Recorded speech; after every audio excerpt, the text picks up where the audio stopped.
Let's face it, the days of keeping a 100% feedback score are gone. Amazon's feedback policies and guidelines have made it a little bit more difficult to keep a 100% feedback rating, but that doesn't change the fact that keeping an amazing feedback score is one of the most important things to do as an Amazon seller. Keeping your feedback scores high, the percentage high as possible, impacts you in a lot of different ways. Number one, it helps you get more of the buy box. Now, as an Amazon seller, over 80% of all sales come from the buy box. And if you're like, what's the buy box? It's that box in the top corner of the sales page that says, click here to buy. And over 80% of customers click that link to buy the item. They usually never go to the page that has all the sellers listed and then they pick from those sellers. No, over 80% click the buy box. And the better feedback score that you have, the more likely you will win the buy box. So keeping a really good feedback score is important. If you want more information about the buy box, you can go to fulltimefba.com/the buy box, and I'll give you more information about that. But why else is feedback important? Number two, it helps you earn the customer's trust. Say there is no buy box. Maybe the buy box is suppressed. Or maybe someone did click through to see what other sellers are priced at. And so you are on a list of a page where you have, all the sellers are listed and it says their store name and their feedback score. Who would you rather purchase from? Someone with a 98% feedback score or someone with a 92% feedback score? Most people would probably want to have the higher feedback score. Even if there's like a couple dollars difference, some people would pay a little bit more for that additional trust. So the higher feedback score, the more a customer is going to trust you. So you want your feedback rating, your feedback score to be as high as possible. And the third reason why you want your feedback score to be high is to keep your account safe. I mean, the lower your feedback score goes, the higher possibility you will get suspended and lose your Amazon account. So you want to be able to get the buy box, you want to keep the customer's trust, you want to keep your account in good standing. Having a high percentage for your feedback score is very important.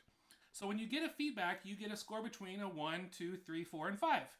And so a score of a 4 and a 5, that's considered positive feedback. A score of a 3 is considered neutral feedback, and a score of a 1 or 2 is considered negative. Now, here's the thing though.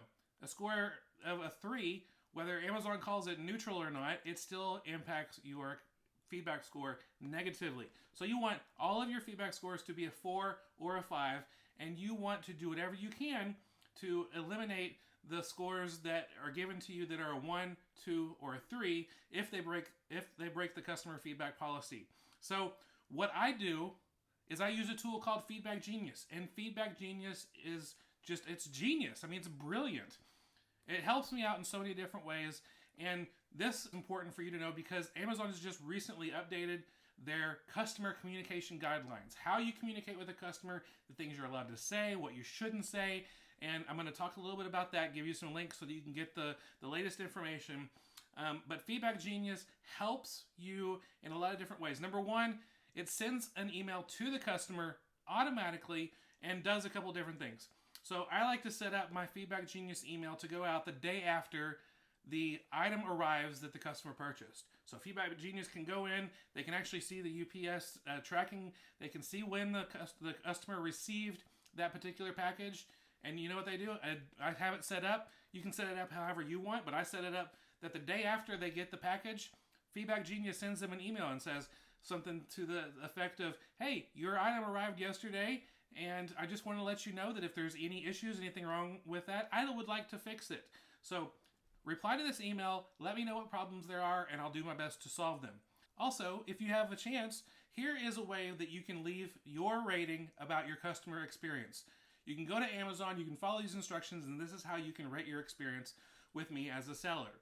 And again, if there's any issues, let me know. I want to fix them.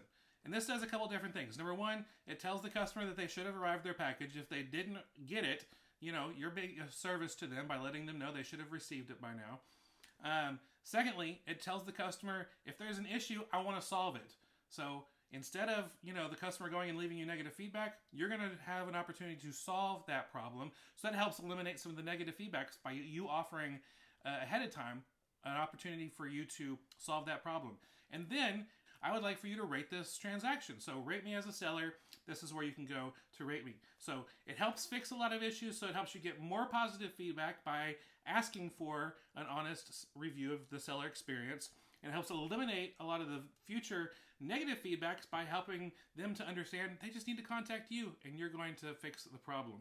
So Amazon has just recently updated their buyer communication guidelines, and they've made some things very clear. And this is the most important thing that you need to understand when setting up those emails to send to a customer. It says that you can only send a customer one message post-order. So don't send one saying, hey, your item's going to arrive tomorrow, and hey, your item arrived yesterday, 2 different emails. Don't do that. Only send one. In the past, I told you to set up 2 emails, but now the rules have changed, so my advice has changed. Only send one. I suggest the day after. You might decide to do it the day of. So don't send more than one message. Another thing that the new guidelines state is that you cannot ask for a positive review. You can't even say, if you had a good experience, would you please leave me feedback? You can't, walk around any of that. You just have to ask for feedback. Rate the experience. You can't push it one way or the other. That's against the guidelines. You can't say, if I've earned a 5-star feedback, please go here to leave a feedback. You can't do that. You just have to ask for the feedback, period. You also cannot include links now. So you can't include a link that says, click this link to leave me feedback. No, you need to leave step-by-step instructions on how to do that. You can tell the customer, go to Amazon, click on orders, click on the order you found, and you have an opportunity to return the item or leave feedback. And so you're teaching the customer how to leave feedback without giving them a link. If you want the most up-to-date information, go to fulltimefba.com/feedback guidelines. That's going to give you Amazon's feedback guidelines.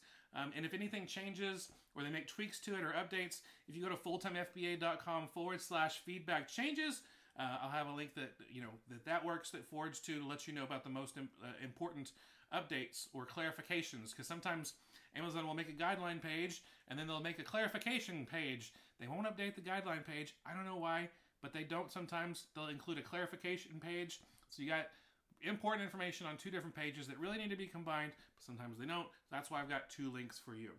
So the first thing that Feedback Genius does that I love, emails the customer. The second thing that I love that Feedback Genius does, it emails me and texts me immediately after Feedback Genius realized that a 1, 2, or 3 feedback score has been left. So again, 1 or 2, negative. 3, neutral, but still impacts your account negatively. I'll get an email and a text message, and you can set it up how you want, if you just want email or you just want text message. But they'll let you know you just received a 1 feedback or 3 feedback, and the customer said this. And you can go in at that moment to try and take action. Because if a customer gives you a 1 feedback and says, this item was shipped in a padded envelope when it needed to be shipped in a box, and now the item that I purchased is crushed because it wasn't protected well. Well, if you're an FBA seller, that's not your fault. That's the fault of Amazon FBA. So you can go in and open up a case with Amazon requesting that feedback to be removed. You can do that right there on your feedback page. There's an option to request removal. And you can go in and ask Amazon to remove that because it violates the feedback guidelines that Amazon has set up. There's other instances where you can get the feedback removed automatically. And so, always try to get the feedback removed with Amazon. So Feedback Genius is awesome. Again, sends the customer an email, sends me an email and a text letting me know if I got a negative feedback so I can increase my positives, decrease my negatives. Feedback Genius is awesome for a lot of other reasons. It's customizable. You can write your outgoing messages to customers when you're requesting feedback. You can rewrite them any way you want. You can also use Feedback Genius if you're selling a particular product and you want product reviews for that product. You can set Feedback Genius up for that as well. I highly recommend it. If you go to fulltimefba.com/genius, that link will give you double the free trial. Not just a free trial for a month. You can double the free trial, and you can use Feedback Genius in your Amazon FBA business. I highly recommend it. I use it. I've been using them for years. I trust them. They do a really good job. Just remember, follow those links to make sure that the email messages that you're sending to the customer are compliant with Amazon's guidelines. fulltimefba.com/feedback guidelines and fulltimefba.com/feedback updates. So be sure you check those out. Even if you're listening to this, you might listen to this sometime in the future and this information is outdated. So always go back to the feedback guidelines to make sure that you are following the terms of service so you can keep your Amazon account in good standing and you can get more sales by getting more of the buy box because your feedback score is awesome. In our next video, I want to walk you through more opportunities that you have, the decisions that you make in your Amazon business that will help increase feedback score. There's a lot of things that you can do that are basically sabotaging your feedback score. I want to help you avoid those, and so we're going to talk about that in our next video. Be sure to keep watching. Well, that's it for today. Thanks so much for watching. Totally subscribe to this channel. Click the ring the bell button so you get notifications on new videos.